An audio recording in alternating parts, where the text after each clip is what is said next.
Selamat pagi anak-anak.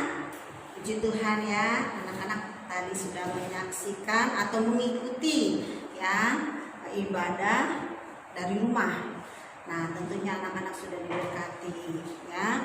Anak-anak, walaupun kalian di rumah, kalian tetap harus ingat ada jam-jam ibadah yang harus kalian ikuti dan merasakan hadirat Tuhan. Baik anak-anak, pagi ini Ibu mau mengajak kalian belajar lagi ya, dengan semangat walaupun dari rumah ya. Anak-anak, kita sudah mengikuti beberapa hari yang lalu adalah muatan-muatan tema. Hari ini kita mau belajar lagi melanjutkan tema subtema 1 muatan IPS. Anak-anak, dan IPS ini kita mau belajar tentang letak geografis dan letak astronomi. Negara kita sangat luas anak-anak, dari Sabang, nah, Sabang itu sebelah barat, sampai ke timur itu Sabang itu barat, sampai ke timur itu terletak di Pulau Papua ya. Kalau dulu namanya Irian ya. Dari Sabang sampai Merauke sangat luas. Nah, kita harus tahu dulu letak astronomis dan letak geografis ya. Kita mulai dengan letak geografis. Apa sih yang dimaksud dengan letak geografis ya? Secara geografis Indonesia terletak di antara 2 benua dan 2 samudra. Nah, 2 benua yaitu benua Asia. Mana benua Asia ini anak-anak? Benua Asia dan benua Australia di bawah. Ya, jadi Indonesia itu berada di antara benua Asia dan benua Australia. Juga berada di antara 2 samudra, yaitu Samudra Hindia dan Samudra Pasifik. Mana Samudra Hindia? Ini Samudra Hindia ya. Nah, Samudra Pasifik sebelah sini ya. Sini sampai ke sini Samudra Pasifik. Ya, nanti kalian lihat di peta atau di buku cetak kalian juga ada ya. Kalian pelajari baik-baik, letak negara kita itu sangat luas anak-anak ya. Lalu kalau secara geografis kita sudah mengerti bahwa Indonesia itu terletak di antara 2 benua, yaitu benua Asia dan Australia, juga 2 samudra, yaitu Samudra Hindia dan Pasifik. Nah, sekarang bagaimana dengan letak astronomis? Letak astronomisnya Indonesia berada pada 6 derajat lintang utara sampai 11 derajat lintang selatan dan 95 bujur timur sampai 141 derajat bujur timur. Mana garis lintang dan garis bujur? Di atlas kalian nanti atau di peta ya, di peta, di buku peta ada nih. Nah, ini lintang selatan, 11 derajat lintang selatan dan 6 derajat lintang utara. Bujurnya mana? Bujur itu garis yang membagi dari atas ke bawah, yaitu bujur timur ya, bujur timur dan bujur timur juga ya, yaitu 95 derajat bujur timur dan 141 bujur timur. Nah, itulah letak negara Indonesia yang sangat luas ya. Kita bangga, kita bersyukur kepada Tuhan karena negara kita begitu kaya, banyak ragam budayanya, banyak suku bangsanya, luas tanah airnya. Nah, tetapi kita harus menjaga persatuan dan kesatuan ya. Kemarin kita sudah belajar tentang bagaimana sila-sila Pancasila itu harus kita terapkan di dalam kehidupan kita sehari-hari. Nah, kalau tadi kita sudah melihat bagaimana letak negara kita sekarang kita mau mengenal kondisi geografis Indonesia. Ibu mulai dari Pulau Sumatera. Nah, gambar Pulau Sumatera seperti ini anak-anak. Ya, tentu mama kalian juga ada ya yang berasal dari pulau ini, Pulau Sumatera. Ya, Pulau Sumatera ada batas lautan dan daratannya. Batas lautan dan daratan ibu simpulkan di sini, tuliskan. Nanti kalian bisa lebih jelas lagi baca bukunya. Ya, kita mulai dulu. Batas lautan dan batas daratan. Batas sebelah utara yaitu Teluk Benggala dan negara Malaysia, juga negara Singapura. Ya, letak sebelah utara atas, berarti utara itu di atas ya. Itu ada Teluk Benggala dan negara Malaysia sebelah sini. Ya. Nah, terus letak sebelah barat yaitu Samudra Hindia. Sebelah barat ada Samudra Hindia yang sangat luas. Dan negara India. Ya, di sebelah sini ada negara India. Dia itu bagian dari negara yang berada di Asia, ya, di benua Asia. Nah, anak-anak, sekarang kita lihat letak sebelah timurnya. Ada Selat Malaka. Ya, nanti kalian di rumah lihat petanya baik-baik. Ya, kalian punya buku peta atau di buku LKS itu juga ada. Cari yang namanya Selat Malaka. Kecil anak-anak, Selat Malaka. Nah, ibu juga tidak bisa menunjukkan karena ini masih kecil. Ya, kecil sekali.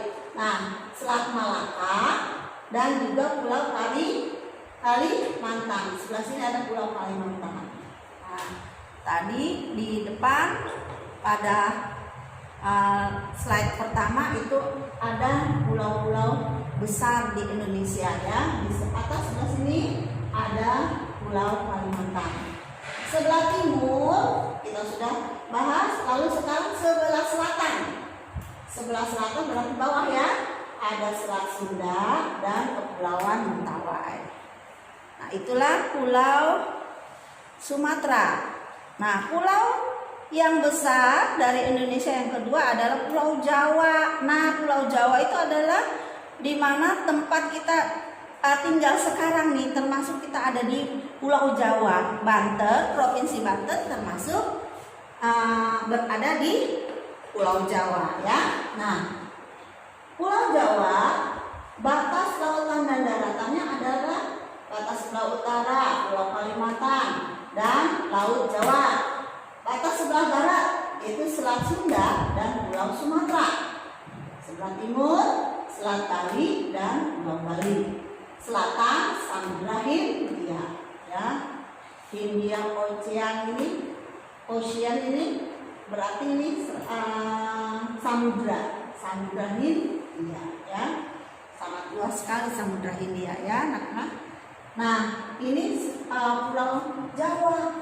Pulau Jawa itu terdiri dari ada yang disebut Provinsi Jawa Barat, ada juga Provinsi Jawa Tengah dan Provinsi Jawa Timur. Lalu ada apa nih? Daerah khusus Ibu Kota Jakarta. Lalu kita di mana? Nah, kita di sini, Banten, ya. Banten. Mana ya Banten ya? Nah, ini Jakarta. Di sini ada tulisan Serang, ya. Anak nanti juga lihat ya, lihat kembali di petanya ya, ada bacaan Serang gitu ya. Nah, sini kita tinggal di sini. Anak-anak harus kenal mana sih kita tinggal. Kita tinggal di Provinsi Banten, ya. Oke, anak-anak, kita lanjut. Pulau yang ketiga, pulau yang besar juga, ya, yaitu Pulau Kalimantan. Siapa di sini yang berasal dari Kalimantan namanya? Nah, nanti kalau sudah tidak ada wabah COVID lagi, kalian bisa pulang kampung bersama mama, ya. Baik anak-anak, Pulau Kalimantan juga mempunyai batas lautan dan daratan. Batas sebelah utara yaitu Laut Cina Selatan dan negara Malaysia. Di mana negara Malaysia? Ini adalah negara Malaysia, negara tetangga kita ini. Ya, jadi Malaysia ini bukan negara kita, tetapi wilayahnya berada di wilayah Indonesia, Malaysia. Ya, Malaysia di sini adalah disebutnya wilayah Sarawak dan Sabah. Sampai sini anak-anak Malaysia. Ya. Lalu sebelah barat yaitu Selat Kalimantan. Kemudian sebelah timur Selat Kalimantan dan Laut Sulawesi. Nah, ini Laut Sulawesi ya. Mana ya Selat Kalimantan ya? Selat Kalimantan di mana nih? Ini nggak tampak nih, harus sebelah sini ya. Lalu selatan. Nah, bagian selatan adalah Laut Jawa. Laut Jawa, bagian selatan di bawah ya. Jawa. Oke. Itu pulau yang ketiga yang terbesar ya. Pulau yang besar di Indonesia yang ketiga. Lalu berikutnya adalah Pulau Sulawesi. Pulau Sulawesi kayak huruf K ya anak-anak ya.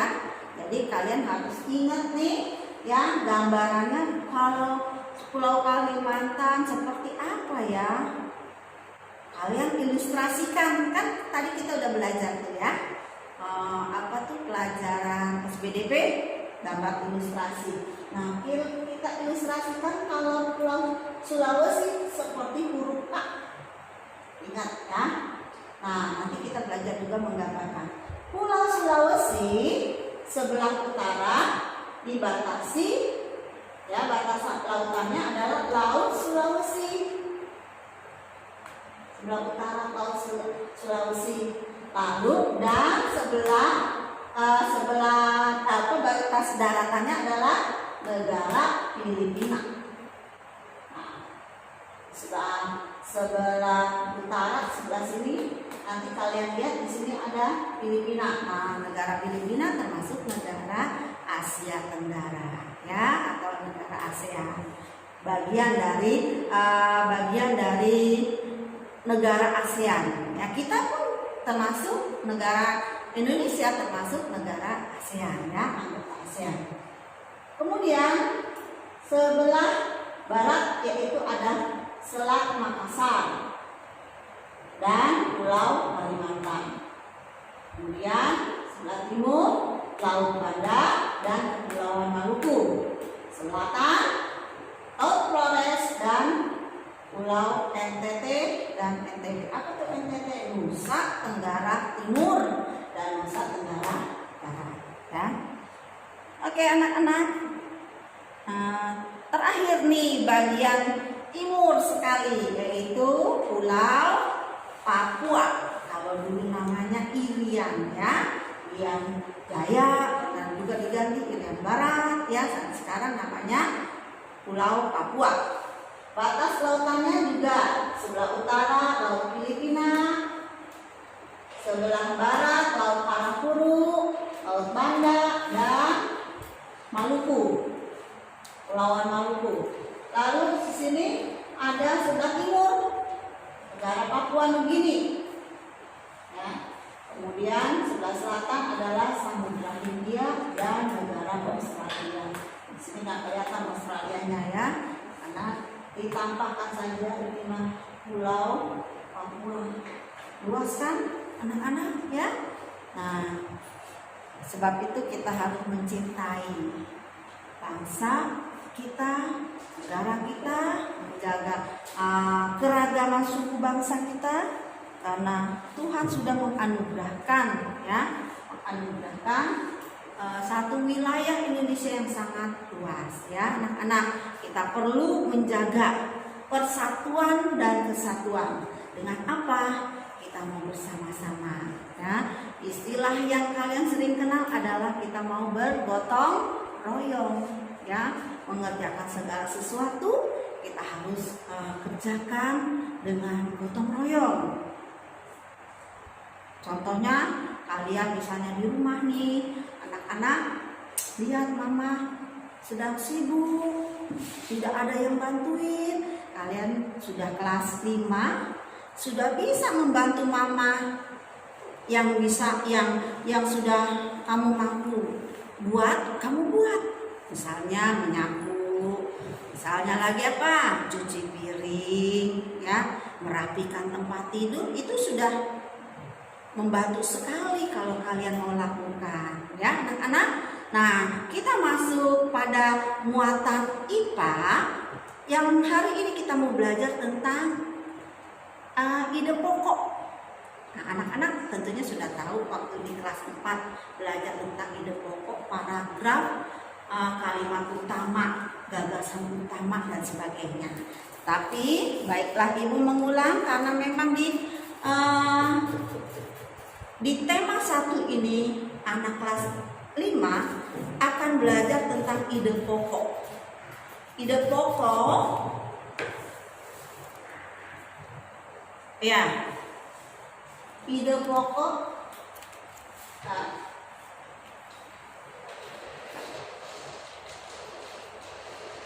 bahasa Indonesia, ya. Bahasa Indonesia kita masuk tema 1, subtema 1 pembelajaran 3, 4 dan 5, KD 3.1. Nah, kita belajar tentang ide pokok. Nah, ide pokok adalah ide yang mendasari disusunnya suatu paragraf. Kalian tahu paragraf adalah susunan kalimat-kalimat menjadi satu paragraf bacaan yang ciri-cirinya paragraf itu adalah tulisannya agak menjorok, ya, agak ke dalam sedikit, membedakan baris yang lainnya. Nah, ide pokok adalah ide yang mendasari disusunnya sebuah paragraf. Nah, ide pokok disebut juga gagasan utama atau gagasan pokok. Sebuah ide pokok dikembangkan menjadi kalimat yang lebih rinci, disebutnya kalimat pendukung atau kalimat penjelas. Ide pokok menunjukkan inti penjelasan dari sebuah paragraf.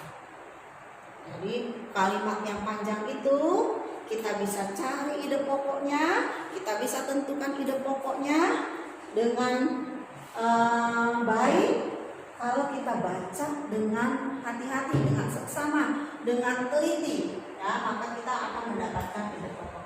Fungsinya untuk apa sih? Ya, fungsi untuk menjadi satu dasar, ya, menjadi satu patokan, menjadi pokok pembahasan yang ada di dalam bacaan, menjadi patokan atau dasar acuan suatu paragraf. Nah, satu kalimat itu menjadi satu ide pokok bisa dikembangkan menjadi satu paragraf yang luas, dibantu dengan kalimat penjelasnya. Hal apa saja yang harus dilakukan untuk menentukan ide pokok? 1. Membaca teks secara keseluruhan. Anak-anak, di dalam membaca kalian tidak boleh sepotong, ya, harus baca secara keseluruhan untuk kita bisa menentukan ide pokok. Yang kedua, langkah yang kedua adalah mencari kalimat utama dari teks tersebut. 3. Menemukan informasi dalam kalimat utama. Nah, anak-anak, Ibu ada sebuah contoh kalimat. Kita akan belajar menentukan ide pokok. Menentukan ide pokok suatu teks. Nah, ini ada satu paragraf. Ini hanya satu paragraf contohnya. Gotong royong modal dasar pembangunan. Ini judulnya. Lalu paragraf pertama adalah ini yang disebut paragraf. Tulisannya atau ketikannya agak masuk, ya. Lalu kita baca dulu paragraf pertama itu adalah gotong royong merupakan modal dasar dari bagi terciptanya suasana kemasyarakatan yang harmonis. Mengapa demikian? Karena dengan bergotong royong, masyarakat akan sering melakukan silaturahmi dan kerjasama sehingga terjalinlah solidaritas. Seiring dengan munculnya rasa solidaritas, inilah akan muncul juga rasa empati dan simpati di antara masyarakat yang akan mempererat dan memperkuat hubungan masyarakat. Ini satu paragraf, anak-anak. Ya, satu paragraf ini terdiri dari beberapa kalimat. Ada berapa kalimat? Kita hitung 1, 2, sampai titik ya. 2, 3. Nah, ada 3 kalimat yang panjang disusun menjadi satu paragraf. Kita mau tentukan ide pokoknya mana? Ya. Nah, ide pokoknya kita lihat dari kalimat utama. Kalimat utama itu ada di bagian paling awal, yaitu gotong royong merupakan modal dasar bagi terciptanya suasana kemasyarakatan yang harmonis. Nih, yang diwarnai ya, yang diwarnai kuning ini adalah kalimat utama. Lalu kita mau tentukan menjadi ide pokok dari kalimat utama ini. Kita susun kembali menjadi kalimat yang merupakan ide pokok. Gotong royong dapat menciptakan suasana yang harmonis di masyarakat. Ya, anak-anak, demikianlah pembahasan dari Ibu hari ini tentang letak geografis dan astronomis. Juga kita sudah belajar tentang ide pokok. Menentukan ide pokok itu intinya yang harus kita perhatikan adalah membaca seluruh teks bacaan itu dengan baik ya, dengan seksama, dengan teliti, sehingga kita dapat menentukan kalimat utamanya. Setelah kalimat utamanya kita ketemukan, lalu kita ubah atau kita susun menjadi suatu ide pokok. Demikian anak-anak, pesan ibu, kalian harus tetap rajin belajar karena kunci keberhasilan sebagai pelajar adalah membaca ya. Dan tugas kalian belajar. Tetap semangat walaupun kalian masih belajar di rumah. Jangan jemu-jemu. Kalian membaca buku dan juga kalian boleh bertanya kepada ibu ya. Jika kalian menemui kesulitan, tanya kepada ibu lewat WA, WhatsApp atau telepon ya. Hanya perlu diingat anak-anak ya, kalau kalian mau menelpon, ingat waktunya. Jangan tengah malam menelpon karena ibu sudah istirahat dan kalian juga sudah istirahat ya. Jadi kalian tetap belajar di rumah mulai jam 7 sampai jam 12.10. Kalian tetap belajar seolah-olah belajar di sekolah walaupun tempatnya di rumah. Oke anak-anak, Tuhan memberkati semua pelajaran yang sudah kalian pelajari. Dan Tuhan menjadikan kalian anak-anak yang berhasil. Semangat dan tetap jaga protokol kesehatan ya, cuci tangan, jangan lupa, dan cukup beristirahat. Terima kasih kalian sudah menyaksikan video dan selamat melanjutkan pelajaran.